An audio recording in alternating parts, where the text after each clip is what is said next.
Come, Nerevar, come. I know this Elder Scrolls race tier list has been done before, but I am a god. How can you ask a god to stop talking about probably the one topic that honors the sixth house and the tribe unmourned? Let me preface this tier list with this. Only Dunmer belong in S tier and the rest belong in the D tier. However, I will make an honest attempt to put my biases aside for this one without losing my godly patience and attempt to rank everyone else. Shall we begin, Moon and Star? Let us start with the Altmer or the High Elves. While having an affinity for magic and being somewhat able to stand up to the mongrel dogs of the Empire, I do find them to be a little bit more prudish than everyone else, even compared to the Telvanni and myself. They think that they are the direct descendants of the Altmer, even though they have obviously lost their Aldmeric edge and are just plain old elves. The Bosmer are as much Altmer as the Altmer are. I guess we should have seen the Thalmor coming, Nerevar, from this entitled behavior. No wonder we, the Chimer, left them and founded our own separate country and created a more supreme culture of our own.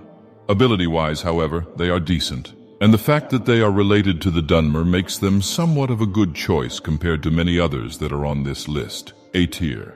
As you can see, I have already placed the Dunmer in S tier. We are truly the best when it comes to magic, fighting skills, and just building civilization. We have built sprawling cities with diverse architecture. Look at all the magnificent structures surrounding you.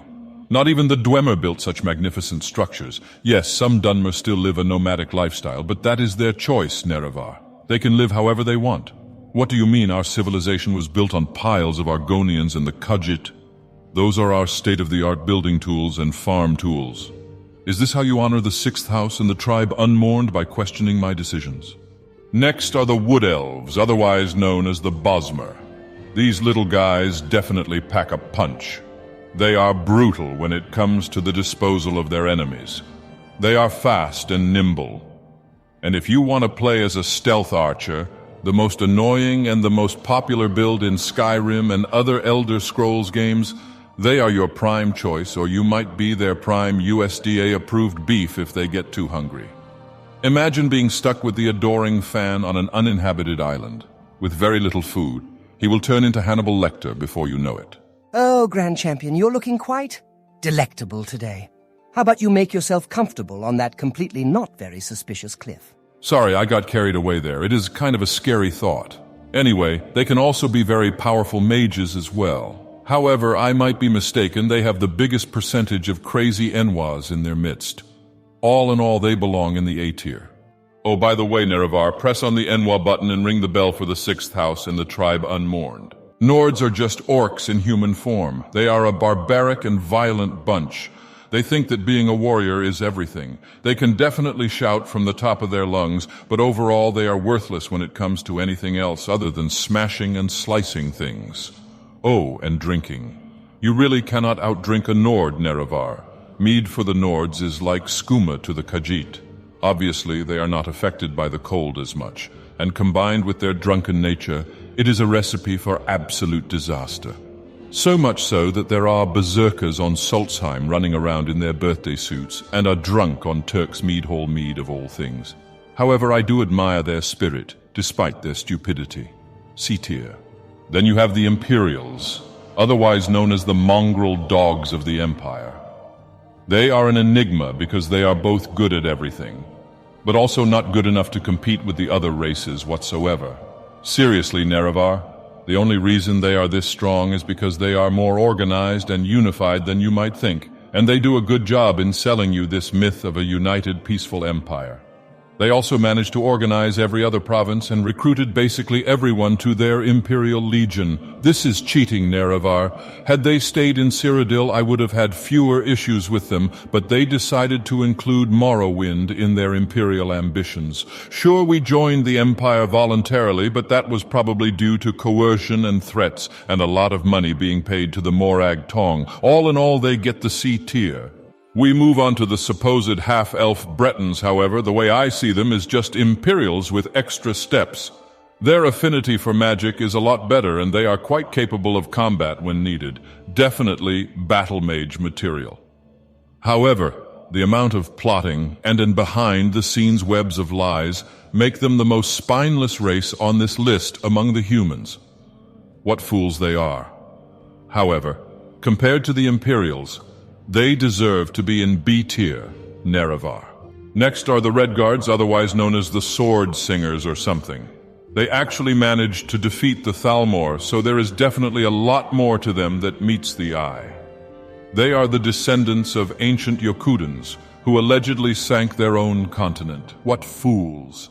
Despite this, they are fierce warriors and are a little more intelligent than the drunken Nords. Also, they have curved swords, Nerevar. Curved swords. However, they are not very good with magic, and are betting mostly on their raw strength, not that different from the other barbaric humans and elves on this list. I am honestly surprised how they managed to defeat the Thalmor, who have infinitely more magic than them. However, magic might not be everything. Honestly, I want to give them the C tier, but they are definitely better than the mongrel dogs of the Empire in every way. B tier. Now it's time to talk about the Orcs, who are basically deformed elves that follow a piece of Boethia's constipation issues. They are as brutish and uncivilized as the Nords, and their intellect is quite questionable. Yes, they are unrivaled warriors, and their armor is of high quality. But all of their buildings are made of clutter, and their main buildings look less impressive even than the ones made by the Nords.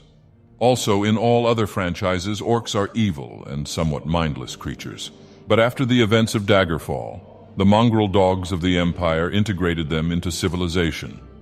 They probably have the ugliest names in the game. For example, the famous gourmet probably hid his identity not because he's an orc, but because no one would believe an Enwa named Balagog Gronolob.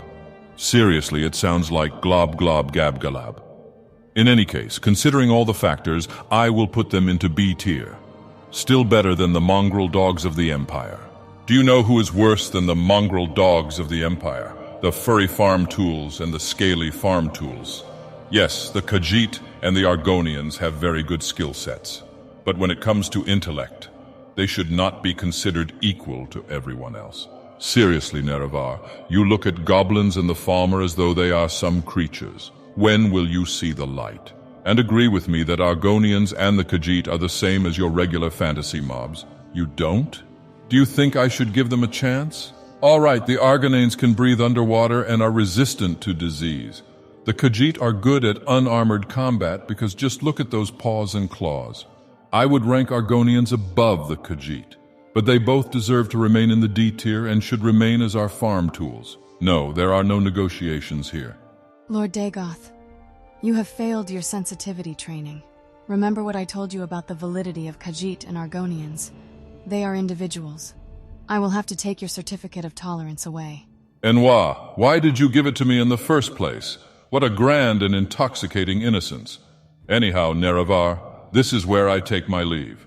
Don't forget to honor the 6th house and the tribe unmourned.